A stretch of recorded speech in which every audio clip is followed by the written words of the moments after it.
Top quality और consistent performance के लिए सिर्फ सिल्वर पंप नाम याद रखना। વલણોમાં ભાજપની બેઠકો હવે ધીમે ધીમે ઘટતી હોવાના પણ સમાચાર જે 42નો આંકડો છે એ ધીમે ધીમે ઘટી શકે તેમ છે અને આપની બેઠકો ધીમે ધીમે વધી રહી છે। આ પણ વલણોમાં ચોક્કસ એક મોટો ટ્વિસ્ટ આવશે। ભાજપની વાત કરીએ, હાલમાં 42 બેઠકો પર ભાજપના ઉમેદવારો આગળ ચાલી રહ્યા છે, જ્યારે કે આપના 28 બેઠક પર ઉમેદવારો આગળ ચાલી રહ્યા છે, પરંતુ હવે એમાં પણ ખાસો ઉલટફેર આવે તેવા સ્પષ્ટ સંકેત વર્તાઈ રહ્યા છે।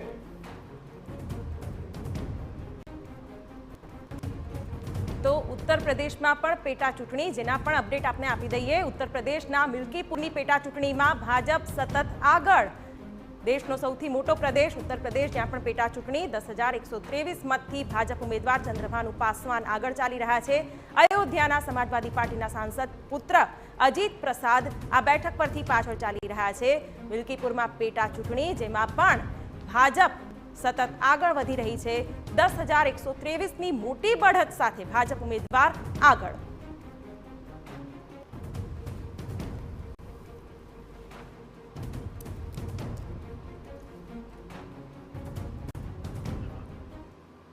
તો ચોક્કસ અત્યારે આખા દેશનું ફોકસ છે દિલ્હી પર। રાજધાની દિલ્હીમાં ભાજપ સત્તારૂઢ થશે તેવા સ્પષ્ટ સંકેત, અને હવે ભાજપમાં ઉજવણી પણ શરૂ થઈ ગઈ છે। ભાજપના કાર્યકર્તાઓનો ઉત્સાહ ચોક્કસ મેળવાશે।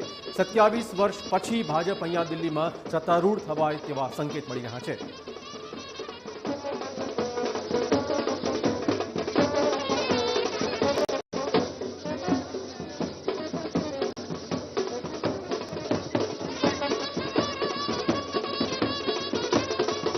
બેન, આટલી મોટી જીત મળશે તેવી અપેક્ષા હતી?